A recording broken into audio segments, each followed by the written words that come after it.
Man, look, I know y'all see what I got behind me, so y'all know we've already did the move. We're still getting moved in and everything. This room has a big echo in it. There's nothing that I can do about that, but I'm going to do my reptile room tour a little bit later. But until then, we're going to cover a good topic that a lot of new breeders and even some experienced breeders struggle with. They might not just say it, but I think a lot of things that go unsaid doesn't mean that it's not neat. We will cover ball python ovulation to eggs for new breeders, hint, step by step. Stick around for this video and let me know what you think.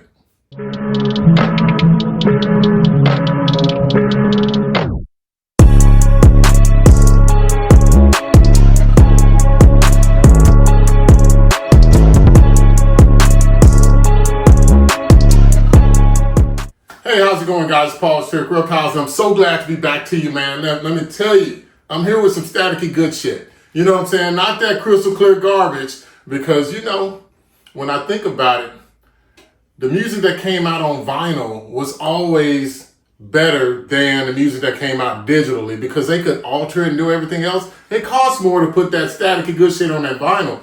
But hey, that's not what we're here for. We're here to talk about, well, we are here to talk about staticky good shit. But ovulation to eggs, right?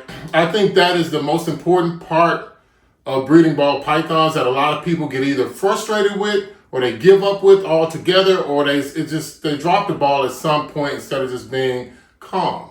Just relax.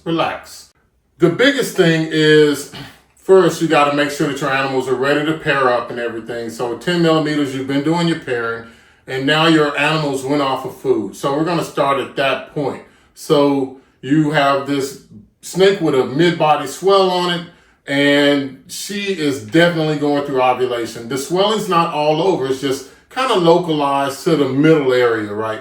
The upper, I'm going to say midsection of the animal. It's not in the tail. It's not in the head. Of course it wouldn't be in the head, but I will explain that a little bit later.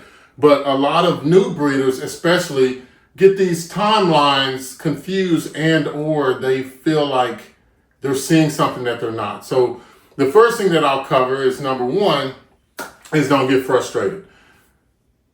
Follicle growth and ovulation are different. Now, as you know, when your animal goes from 10 to 25 millimeters, that animal will get a good swelling on it. So during that time, she will gain up to 275 grams, I'm going to say, from zero. We're going to say from baseline of 10 millimeters at this point. You've paired them up, and in the time it takes her to get to 25 millimeters, she'll gain 275 grams.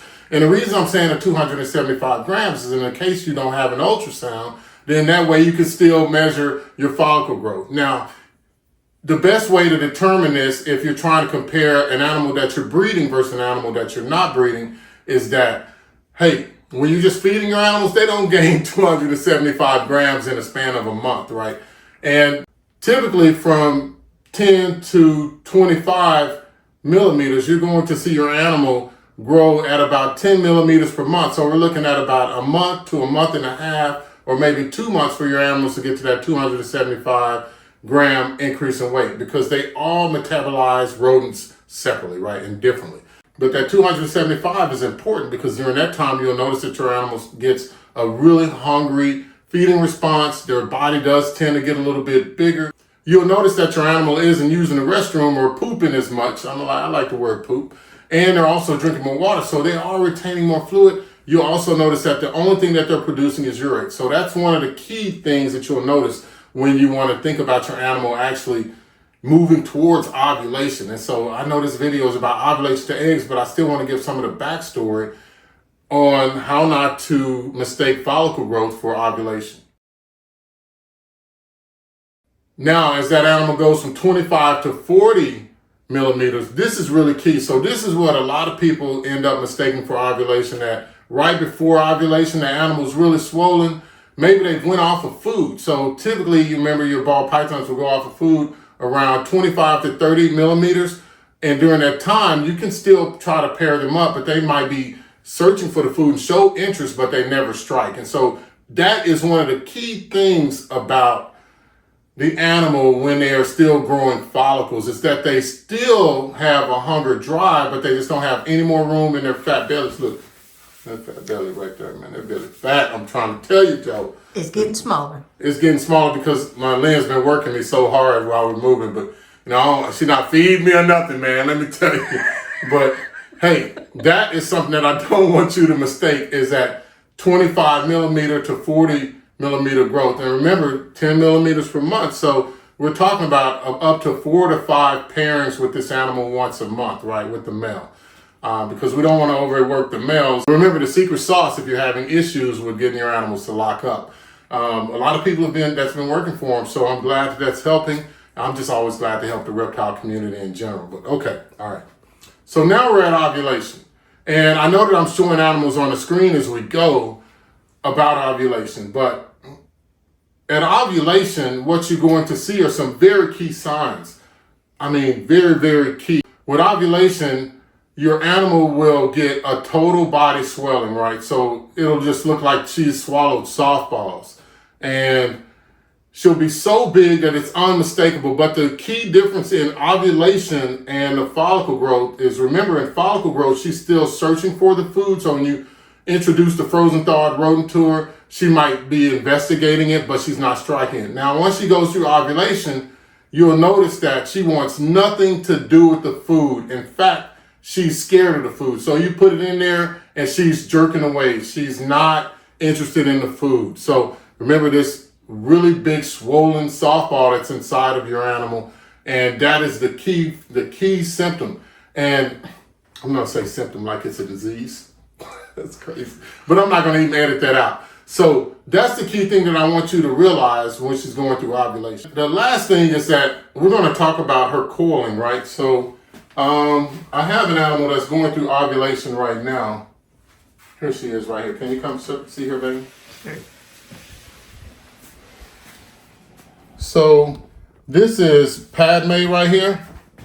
And she's going through ovulation. And what I'm going to show you is the loose coiling she has. She's not really tight. She's on top of herself, but she's coiled up very loosely. And she is a Wookiee that we bred to a Batman yellow belly. So hopefully we get some, allele combinations like Will has always talked about, so we get spot nose or Wookiee with the other stuff, the leopard and the yellow belly and all this, the head clown, all this other stuff. But anyway, that loose coiling is what you really want, right? To notice is that she's not tightly bound up because she's transferring the sperm from the males to the eggs at this point, or the follicles at this point. They're being fertilized. So she really can't just be extra tight around them while that's happening. It has to be kind of unrestricted and allowed to spread because she's stored up this sperm over all of the 1, 2, 3, 4, even 5 pairings that you've done. And now all of this is being deposited on these follicles at one point, which is just phenomenal that they can even do that, right? But so, all right, so the softball and the loose coiling and not wanting food. So we're going to call this day 0. This is 0 day. And so remember, we're moving from ovulation to eggs. So the next thing that's coming is the ovulation shed. So this, I think, is the hardest thing to identify, even for me. But now I've gotten a little bit better at recognizing when she's going through ovulation. I'm really trying to note that shed. So during this ovulation shed or post-ovulation period, we're going to say that this happens from day 14 to day 21 after she's ovulated, right? So not from the 10 millimeter, but from when you actually notice she ovulated with the softball, the loose coiling, not wanting the food. So the key thing about this phase is that all of the eggs will start to move down and she'll get an even, so that softball size will go away. It'll start to, kind of really quickly moving away from looking like a swollen softball to where her scales are all pushed out to where now this swelling is more even across the body. So you'll notice that from her cloaca all the way up to maybe up to 2/3 of her body, like right before the gallbladder, because it's no need to swell that above that because that's where her internal organs are for living, like her heart, her lung, things like that. But that swelling is stretched out, and during that time, that doesn't mean that she won't slug out. That doesn't mean that she'll have viable eggs, or that she could have viable eggs. But either way, this is the point of no return for her. A lot of the times, this is also the time when you might notice that she might reabsorb. So to prevent all of those other things from happening, what you need to do is to keep your humidity and your heat and everything stable. Don't pick her up unnecessarily. Like, you could choose an ultrasound, but what good would that do? So, and we have done that. And we just try to be as non-invasive as possible. But during this phase, remember, she will be shedding in 14 to 21 days. Now, I said 14 to 21, so there could be some 14, there could be some 30s out there.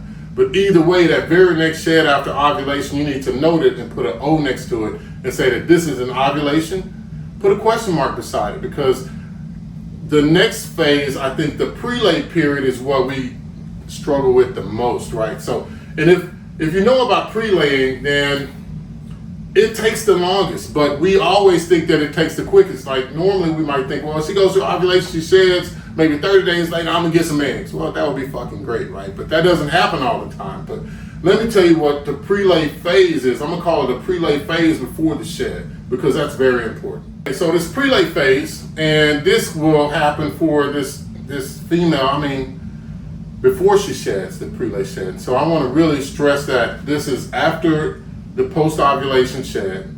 This is that phase in between the post-ovulation shed and the prelate shed that we're talking about. And that can be anywhere from 20 to 30 days, guys. And it could be up to 40 days. So I'm just saying each animal is different, but the average that we've seen is from 20 to 30 days. And this phase is marked by restlessness. So it looks like, hey, is she actually gravid? She actually go through ovulation? She's getting really skinny. Now she's starting to work it off. Now the swelling is stretched out over the body, but now instead of her being loosely coiled, she's kind of searching around. She might start doing bowl wrapping. She's doing a lot of things. She has some defensive behaviors, and let me tell you why. And it's because she is actually growing the eggs. The eggs are actually growing to their final stage, and they're moving down. So as she's being restless and she's moving around her cage, the eggs are actually moving down during this phase to where they can be laid. So she can't lay them from the upper 2/3 of her body. She has to actually move them down. And so they're kind of moving around in an assembly line, because they can't stack. She doesn't want them to turn. So as she's moving around, she's going over bowls, she's getting in bowls, she's bowl wrapping, and she's slowly moving those eggs down to where they can actually be laid. That's so key during this 20 to 30 days. So every time you look in there, she's very defensive. She might do some head jerks. She might even hiss. She's going to do a lot of things because, remember, she's uncomfortable at this phase. She's very uncomfortable. And if we think about human births, I like to use that analogy. During that last trimester, that's when things just aren't really working. Like the ability to pee correctly, poop correctly, all of those things are affected. That diet, everything, you can't get the female snake comfortable. Let me just say that. I'm going to get off of the humans, but you cannot get the female snake comfortable. And I'm going to show y'all an animal that is during this phase right here. So this is Beyonce, and she's a pastel hypo het desert ghost. And you can see how she's actually nesting. And that's one of the key things of this phase is that they start nesting. But she's already moved around, and so she's at her final stage, which is what we're about to go into now. She's been through the prelate shed, and let me see another one that is actually in that same phase, and that she's moving around and she's actually restless.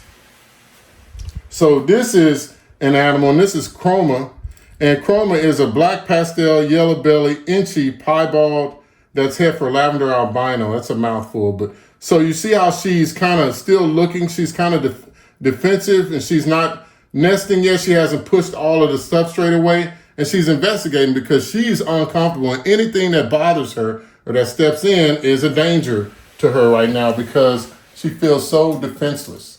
One of the key things that you can find out is that you can look here and see that Beyonce has already moved her coconut. She's actually ready to lay. And then if we look over here, you can see that the coconut husk is still there. So I want you to notice this as the key signs of she needs to go through prelate, and this is an animal that has already been through prelate.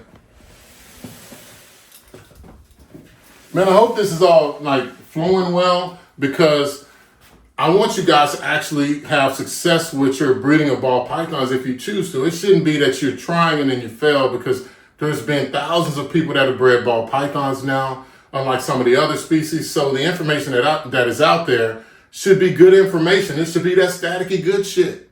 I mean, I really do mean that, because as you know, YouTube is a how-to channel to me. So that's what we do, is we want to tell you how to do things. And I do want to show you some animals, but at the end of the day, your animals mean more to you than my animals for you, right? So my animals are great, and I hope that you like seeing them, but I'm really interested in you getting your animals going so that you can make something that you can enjoy that's like real and tangible. In that prelay phase, after they go through the shed, we're going to say they go through that shed and they end that at 20 to 30 days. And then so that prelay shed, that happens right after that. And so the next phase is that waiting phase, that phase that a lot of people just get discouraged and you kind of don't know. I'm going to just be realistic. It can take 1 to 2 months for them to lay those eggs. So we're talking 35 to up to 50 days, maybe 60 days for them to lay those eggs.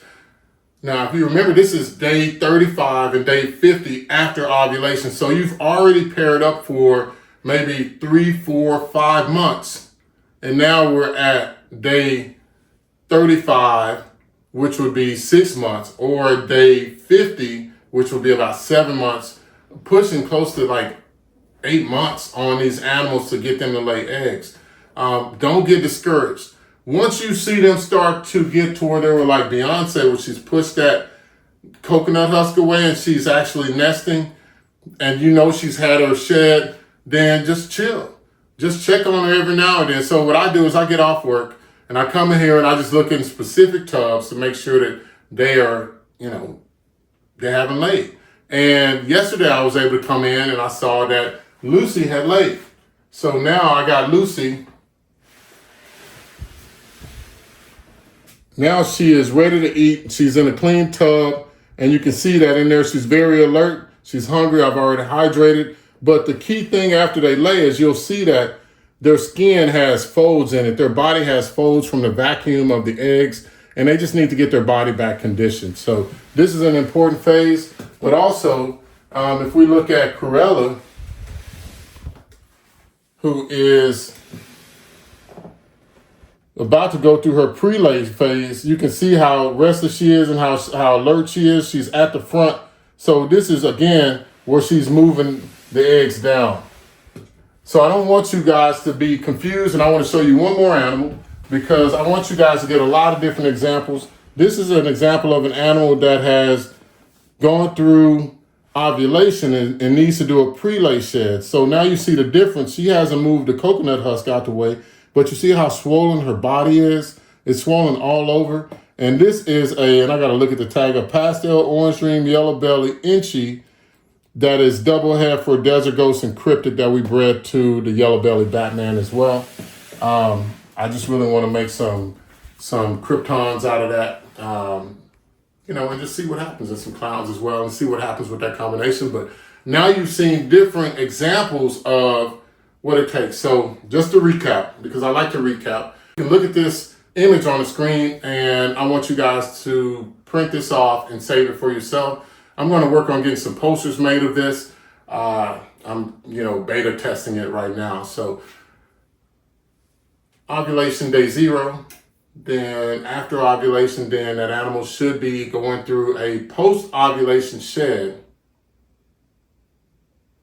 In 14 to 21 days, she's going to shed. And then that time after that, then in the next 20 to 30 days, she'll go through her prelay phase. And it could be a little bit sooner, it could be a little bit later, but she'll shed again in, I'm going to say 30 days at the most. And then after that, now you'll notice that she has the swelling all over her body. She is like nesting. She starts moving the coconut husk away and everything else. She's getting ready to actually lay those eggs, and those eggs could come 35 to 50 days, maybe a little bit longer, and then you'll get eggs.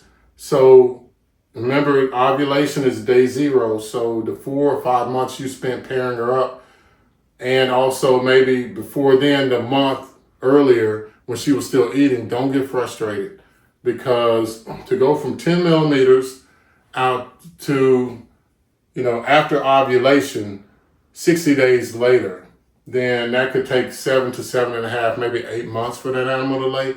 So as you're planning your breeding and your pairings, think about that. So whatever you start right now, you might actually have to continue it for 7.5 to 8 months. During that time, your males, if they're breeding that long, just as an extra, they might or they will go off of food, right? Because you're putting them in that environment for sex so much to where that's the majority of their year. So that just goes to show just how important it is for when the males are not breeding, that you really feed those males, you get those fat stores up for them, you get them healthy as well. But man, let me tell you, I'm really excited about everything that I'm going to show you guys, and I hope that this video helps. If it did, please let me know. Like and subscribe. It definitely helps to get it out to more people. And if nothing else, guys, hey, this is fun for me. Now I'm in a place where I can put them in their own room. They pay rent. I love it when somebody pay rent. You know what I'm saying? So, guys, enjoy that time to spend with your reptiles. And if you have a mom, go out and hug her and tell her you love her on Mother's Day. I think that's very important for us to tell the family that we have that we love them while we have them. Because that's what this is all about, right? That's what all of this is all about, is your shared experiences and you being able to transfer your love for something to someone else, and guaranteed, even if they don't like it, if you show the enthusiasm to them, the person you love about what you love to do, guaranteed that they will see some beauty in it as well. So, hey guys, take it easy and thank you.